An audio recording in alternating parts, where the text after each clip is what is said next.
All right, let's talk about one of the most common and honestly one of the most annoying check engine codes you'll ever see on a Chevy Cruze, P1101. If you're here, I'm guessing you've got that code and you're trying to figure out what it is and how to fix it without just, throwing a bunch of new parts at your car and hoping for the best. So let's get right into it. So that little check engine light is just glaring at you from the dash, right? And maybe your Cruze is running kind of rough. It feels sluggish, and you're just thinking, what is going on? Well, you are in the right place, and trust me, you are so not alone with this one. This is a super common problem. I mean, does this sound familiar? It's running rough at idle, has reduced power, I've already replaced the air filter, cleaned to the MAF, should I buy a new sensor? That's a quote straight from an online forum, and man, does it hit the nail on the head. You feel like you've done all the basic stuff, but the light is still on. It's so easy to just assume, well, I guess I need a new sensor. But hold on. With this P1101 code, the real culprit is usually hiding somewhere else entirely. So to actually fix this thing, we gotta understand what the code is really trying to tell us. It's not just some random number.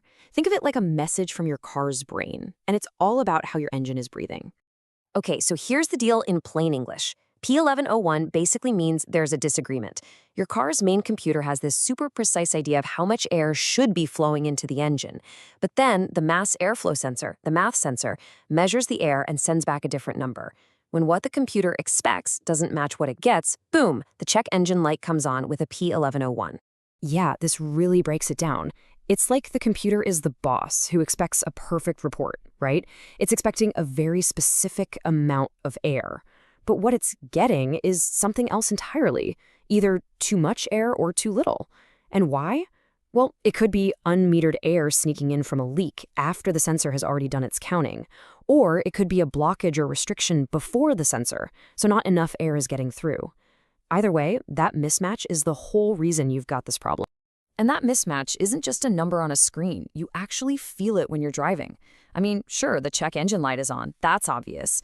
But you're probably also dealing with a rough, shaky idle. Maybe the car hesitates when you hit the gas. And your fuel economy? Probably terrible. And sometimes P1101 likes to bring its friends to the party, so you might even see other codes pop up, like a P0171 lean code. Okay, so we know what the code means, but the real question is, what's causing it? So let's play detective. We're going to go through the top 4 common culprits, and we'll start with the number 1 biggest offender, especially if you've got that 1.4-liter turbo engine. Seriously, if you have the 1.4 turbo, listen up.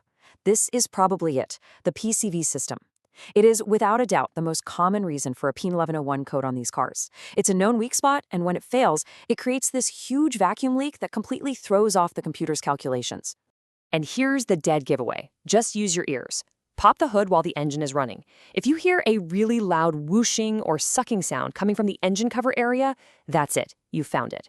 There's a little diaphragm inside the valve cover that fails, and it basically opens up a massive internal vacuum leak. That's the unmetered air we've been talking about, and it is public enemy number 1 for this code. All right, moving on to culprit number 2. Let's look at the air intake system itself. You can think of this whole thing as your engine's lungs. We're going to look for anything that's making it hard for the engine to take a nice deep breath, any kind of blockage or restriction.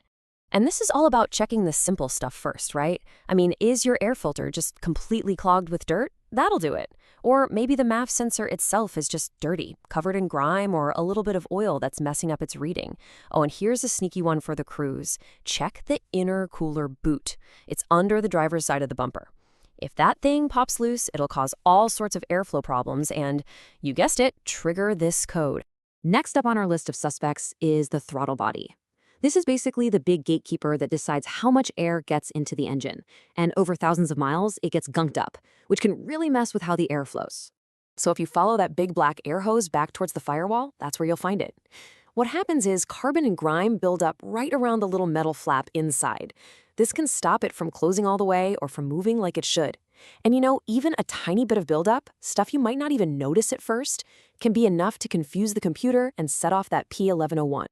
And finally, we've got our last and, to be fair, least common culprit, but you still can't ignore it. It's the wiring. Specifically, the electrical connection going to the MAF sensor. Because hey, a sensor is only as good as the signal it can actually send, right?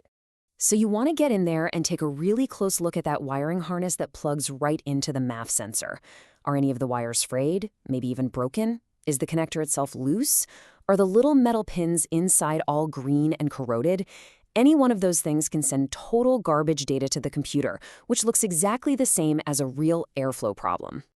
Okay, so we've got our list of suspects. Now for the important part. How do you figure out which one is the bad guy without just wasting a bunch of time and money? Let's lay out a simple game plan. This right here is your step-by-step roadmap. And the key is you start with the easiest and cheapest stuff first. So step 1, check that filter, grab a can of MAF cleaner, that's like a few bucks, and make sure that intercooler boot is on tight. Step 2, hunt for leaks. Use your ears to listen for that PCV noise and your eyes to check the hoses. Then, if you're still stuck, you move on to cleaning the throttle body. And last, you check the wiring. If you follow it in this order, you'll almost certainly avoid buying a new sensor that you never even needed. All right, so we've gone from having this really confusing check engine code to having a solid plan. Let's just wrap it all up and boil it down to the key things you need to remember. So here's the bottom line. P1101 means airflow mismatch. That's it. If you have that 1.4 turbo engine, your very first thought should be PCV system. Go listen for that whooshing noise. But for any model, always start with the simple stuff. Clean the filter, clean the MAF, clean the throttle body. Following a logical plan is going to be your best friend, and it'll save you a ton of headache and money. So there you have it. You now have the knowledge to track this code down like a pro. You don't have to be a victim of that check engine light anymore. Now you've got a clear path to find the real problem and get your car running the way it's supposed to. So the only question left is, are you ready to get out there and fix it?